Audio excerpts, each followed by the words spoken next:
তোমাকে একটা কথা বলি বোন, তোমার বয়স 15, ছেলের বয়স 18, এখন তোমার বয়স 25, ছেলের বয়স 28।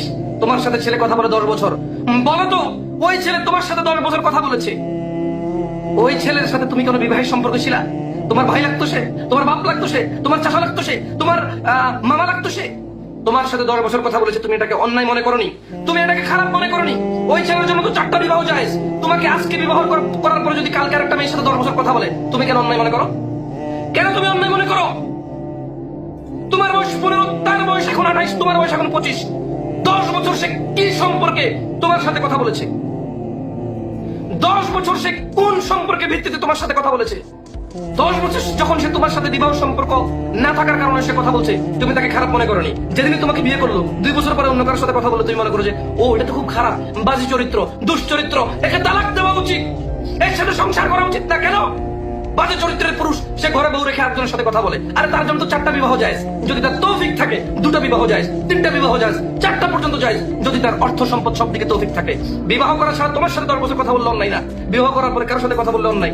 শোনো বোন, আমি বলছি না যে বিবাহ করার পরে কারোর সাথে কথা বলা নেই, আমি বলছি না যে বিবাহ করার আগে কথা বলা কোনো মেয়ের সাথে ন্যায় না অন্যায়, আর বিবাহের পরে অন্য মেয়ের সাথে আরেক বিবাহ করার জন্য কথা বলা নাই, এটা আমি বলছি না। তুমি ভুল বুঝে নিও না আমাকে, তুমি আমার কথাকে ভুল ভাবে নিও না। আমি বলতে চাচ্ছি, তুমি যদি তার স্ত্রী হও, তোমাকে রেখে যদি সে অন্য কোনো মহিলার সাথে কথা বলে বিয়ে করার জন্য, তুমি তাকে দুশ্চরিত্র বলো, মনে রেখো তুমি তার বিবাহিত স্ত্রী না, তোমাকে সে এখনো বিয়ে করেনি, তোমার সাথে সে কথা বলে, সে একটা দুশ্চরিত্র। বোন আমার, তুমি এই ছেলের ফাঁদে পড়তেছো। বোন আমার, তুমি এর মতো নোংরা দুশ্চরিত্র, বাজ চরিত্র, যে পুরুষ নামে কলঙ্ক, যে পুরুষই না। পুরুষ হলে সে চিন্তা করে আমাকে বিয়ে করতে হবে, আমাকে কাজ করতে হবে, পড়ালেখা করতে হবে, কাজকর্ম শিখতে হবে, কোন একটা কর্মস্থল করতে হবে, আমাকে বিবাহের যোগ্য হতে হবে, আমাকে স্বামী হওয়ার যোগ্য হতে হবে, আমাকে পুত্র হওয়ার যোগ্য হতে হবে। কোন পুরুষ যদি সুপুরুষ সেরকম চিন্তা করে। তুমি বলছো ছেলে খুব ভালো ধার্মিক, 5 ওয়াক্ত সালাত পড়ে, মুখে দাঁড়িয়ে, দিনই ভাই নাকি তোমার? তোমাকে বিয়ে করে আরেকজনের সাথে কথা বললে সে দুশ্চরিত্র, তোমাকে বিয়ে করা ছাড়া সে তোমার সাথে 5 বছর কথা বলে সে সুচরিত্র। মেয়েটা খুব পর্দাসীন। আমার ভাই আমাকে বলছে যে এরকম মেয়ে আর পাবো না। ওরে বাপরে বাপ, পর্দাসীন হলে তোমার সাথে কথা বলে কিভাবে?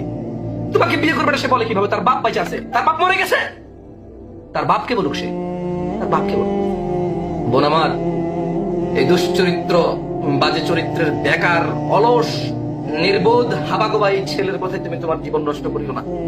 বোন আমার, তুমি ওর কথায় কেন ডিপ্রেশন আছো? কেন তোমার বাবার উত্তম প্রস্তাব মেনে নিচ্ছ না? বোন আমার, রব তোমাকে বলেছে, ওকুল লিল মুমিনাত ইয়াগদুদনা মিন আবসারিহিন্না ওয়া ইয়াহফাযনা ফুরুজাহুন্না। বোন আমার, রব তোমাকে বলেছে তোমার নজর তুমি নিচে রাখো, তোমার লজ্জাস্থানের হেফাজত করো। তুমি মনে করো সে তোমার সাথে ঘুমাইলে বুঝি তোমার ইজ্জত চলে গেছে, তুমি তার সাথে কথা বললে বুঝি তোমার ইজ্জত যায় না? বোন আমার, তুমি তার কথায় তোমার জীবন নষ্ট করবে। শোনো, সে যখন তোমাকে আই লাভ ইউ বলে, ভালোবাসি বলে, ময়না টিয়া ঘুঘু ডাকে, তখন সে ভালো। যখন সে তোমাকে উল্টা পাল্টা বলে, তখন সে খারাপ। কেমন কথা? সে কে? সে তোমার সম্পর্কে কি লাগে আমি বুঝি না। বোন আমার, অন্যায় আমরা সবাই করতে পারি। আমি বলছি যে ফিরে আসো।